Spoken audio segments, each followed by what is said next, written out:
Hey everybody, and a warm welcome to a new story. Today's story is called Ek Wants My Car, Newborn and I Can't Just Take the Bus. In the middle of a Canadian winter. From the Entitled Parents subreddit. I hope you like it and will enjoy the time. If you like my content and this kind of videos, please leave a comment and subscribe to my channel. As always, this story is told from the original writer's point of view. The link is down below in the description. Enjoy it. This happened many years ago, but I still get a chuckle out of the ridiculousness of it whenever I recall the gall of it on cold days like today. Regular excuses to preface: on mobile, English is my first language but I'm rather garbage at it. I'm wordy as all hell, so I apologize for the length, typing fast, so on and so forth. To set the scene and give you a cast rundown, it's a bitterly cold Canadian winter and I, uniquely titled as me for this story, have myself a wee bundle of squishy new joy baby with many an appointment to get to in said cold. And a husband who also must get to work daily. On this particular day in history I get a phone call from my several years younger but still in his 20s brother, Ek. Which isn't particularly unusual because he's made it a habit to call me and itch about any and everything in his spoiled rotten life. He is the precious golden child of my poor excuse for parents, EP, or Em and Ed respectively. All of them had long since driven me to move 6 comfortable hours away from their SHT show. But they loved to rope me into their dumpster fire because FAAAAAAMILY. Today is no different. You see, Ek has a horrific track record with cars. I was given my old but reliable little car as a graduation gift after my distant uncle's passing some years before. It was fully paid off but never maintained and nobody in the family wanted it because it was, well, old. She was one hell of a reliable vehicle, though, and I loved her to death. It was also my only vehicle and an absolute necessity in my life. Ek, on the other hand, was such a princess that nothing less than something paid for with someone else's money would do. They were offered a brand new car from my wealthy grandparents well before grad. But opted to buy a Beta with potential and use the rest of the thousands of dollars they had saved on modifying it. Ek totaled it almost immediately. They bagged it until it collapsed, dropped EP's money on fixing it. Never got it running again, and were gifted a second vehicle just months later from wealthy grandparents once again. Lately Ek had been calling me to complain about this second car. He was furious that our grandparents wouldn't buy him a brand new one. Disgusted that it was a car and not a big tricked-out pickup truck, absolutely appalled by our grandparents' and EP's greed. I'd heard it up one side and down the other since her first car. The poor thing, living with EPs without paying for so much as his own gas or cell phone bill, let alone rent, food, or bills. The indignity of this sweet, innocent boy having to drive a used car that he still didn't have to pay for. Because he couldn't hold a job for longer than a few months and blew all of his money on booze, teenage girls, and modifications for the car he hated so much just to make it tolerable. I normally just laughed and told him he had the wrong audience. Because I'd been forced to pay for everything from necessities to scraps since I was 14 and was treated like trash. By the same people spoiling him rotten. He didn't care, though. He was the victim. I had it easy because I had a shitty rented apartment, a husband with a minimum wage job, and a baby. So easy, in fact, that when he called me on this particular day, he had a solution to his problems. Ek, it isn't fair that uncle died and you got his car. Me, what? I'd rather him be here than have his car, but nobody wanted it and I needed it for university, so that's just the way it went. You weren't even close to driving when I got it. Plus grandparents have bought you 2 cars since then. Mine's at least 10 years older than both of those. Ek, yeah, but EP should have known that I'd need it more when I was done school. They should have saved it for me and made you buy your own. Me, laughing, that's ridiculous. But it doesn't matter. You have a new car now. Ek, no I don't. Then they proceeded to explain down EP's inability to maintain EK's second car somehow led to it breaking some crucial part, and it was beyond salvageable. EPs had already dropped thousands on repairing this car in the few months Ek had been driving it. Ek still wouldn't stop sporting and bagging the hell out of it, though, so it followed suit with its predecessor and faced a woefully early demise. I tried being the responsible older sibling and telling Ek that he needs to take better care of his SHT. But I would have had better luck convincing a raccoon to join the church of staying the FCK out of trash cans. It was, as usual, everybody's fault but Ek that this misfortune has befallen him. Ek, it just isn't fair. I should have your car.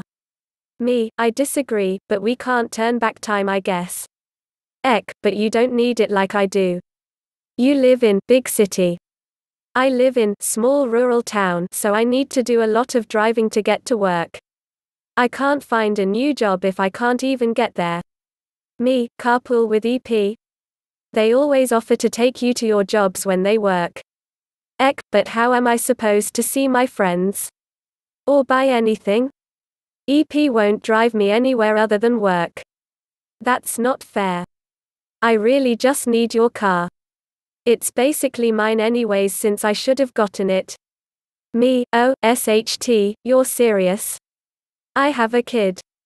Husband uses my car to get to work and back. How am I supposed to get baby to their appointments? And how are you going to pay for the car insurance with no job? Ek, big city, has a bus system. You guys can bus everywhere. There's no bus here. I need your car. Me, absolutely stunned, dude, you're not getting my car. The bus is expensive. Plus it's freezing here and I don't live at a stop so I'm not waiting outside to take baby on the bus. Husband's work schedule doesn't work with the bus schedule, and, even if I did decide to let you have it, how would you get it or pay for it? The plates need to be renewed every month. It's almost $80. Where are you getting that money? Ek, smugly because he's clearly thought out this genius plan already and I'm surely going to have to go along with it now. EP were thinking of driving up there next week for a visit. I'll go with them and grab the car then. Or you and baby could drive here for a visit then EP can drive you guys back. I'd rather you do that because I don't really want to drive all the way there and back. I don't need to pay for the insurance either. Why would I need to do that? It's still your car in your name. You wouldn't stop paying for it just because I'm the one driving it. You're the one who's helping me. I can text you my email later and you can transfer me money for gas like once a week to make sure it's running and all that. But that won't go to insurance. It'll just make sure the car is running. I honestly didn't think I could be any more shocked than when they'd demanded my car to begin with. But to insist that I not only give up my only means of transportation in favor of paying for the bus for my husband and I, but also pay for them to drive my car for God knows how long? I was honestly too blown away to even be angry. I couldn't even laugh at the insanity of it.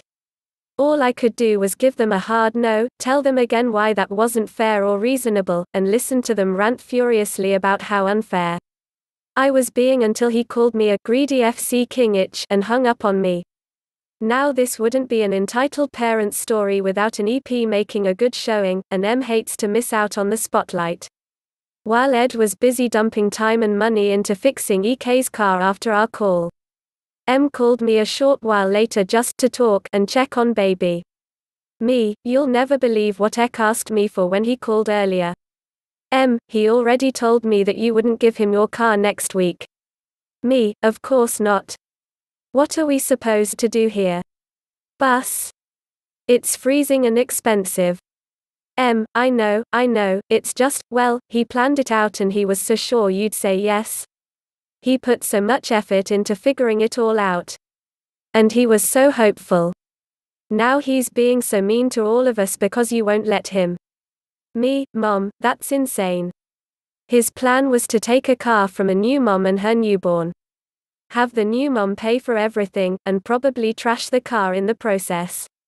Would that make sense to you if it was anybody but me being asked to do this? Well, no, but you aren't really a new mother. You had a baby, yeah, but you've got a husband and a home and you live in a big city.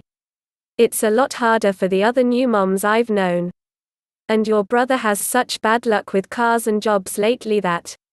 Me, Mom, I have a tiny apartment and. I am just saying that you could have helped. You had the option to help your brother and you chose not to. He needs a car.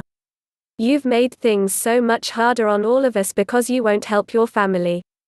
Me, what about you, then? Why can't he drive your car? Your dad and I need it for work. We can't spare it. And with how hard your brother is on cars, we don't trust him with ours. Me, and husband needs mine for his job, and I need it for baby. Plus I don't want Ek to wreck my car either. But that's different. Ed and I need to support Ek and ourselves. You're just playing house, but we have an actual family to support. This is insane.